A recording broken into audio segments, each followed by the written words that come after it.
Based on new satellite communication, we can say with a high degree of certainty that the aircraft communications addressing and reporting system, or ACRS, was disabled just before the aircraft reached the east coast of Peninsular Malaysia.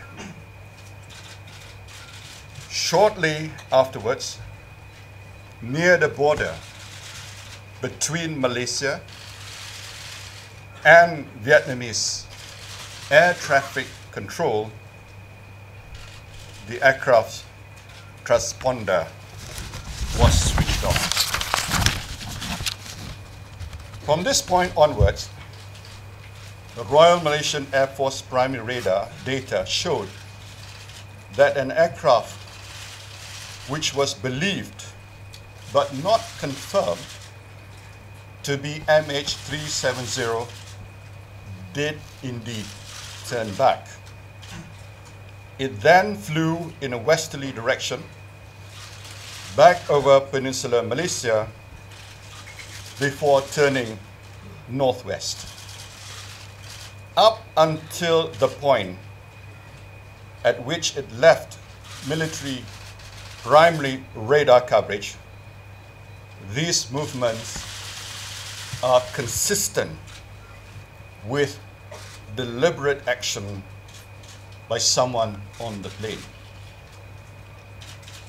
Today, based on raw satellite data, which was obtained from the satellite data service provider, we can confirm that the aircraft shown in the primary radar data was flight MH370.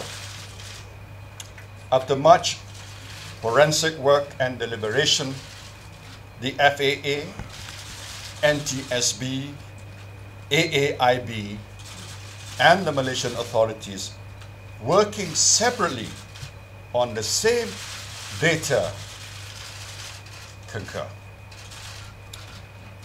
According to the new data, the last confirmed communication between the plane and the satellite was at 8:11 a.m. Malaysian time on Saturday, 8th of March.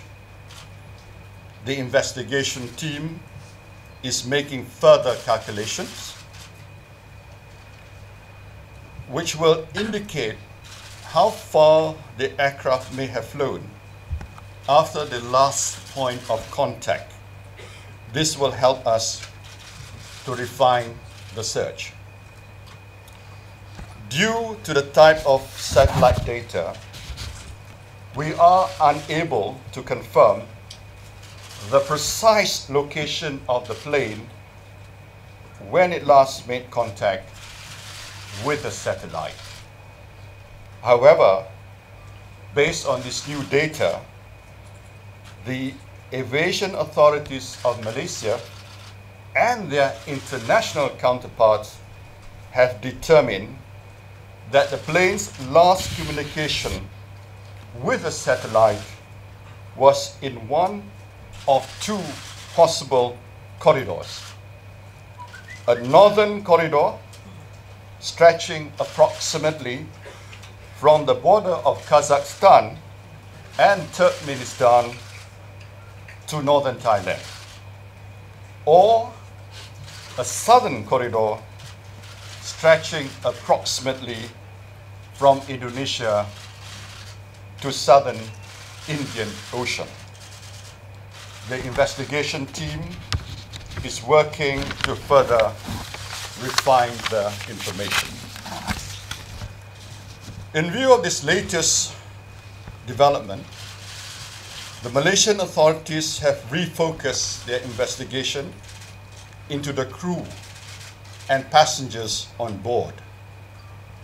Despite media reports that the plane was hijacked, I wish to be very clear.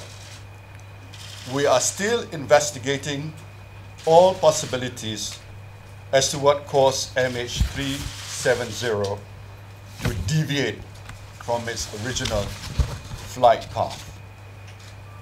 This new satellite information has a significant impact on the nature and scope of the search operation. We are ending our operations in South China Sea and reassessing the redeployment of our assets. We are working with the relevant countries to request all information relevant to the search, including radar data. As the two new corridors involve many countries, the relevant foreign embassies have been invited to a briefing on the new information today by the Malaysian Foreign Ministry and the technical experts. I have also instructed the Foreign Ministry to provide a full briefing to foreign governments which had passengers on the plane. This morning, Malaysian Airlines has been informing the families of the passengers and crew of these new developments. Clearly, the search for MH370 has entered a new phase. Over the last 7 days, we have followed every lead and looked into every possibility. For the families and friends of those involved, we hope this new information brings us one step closer to finding the plane.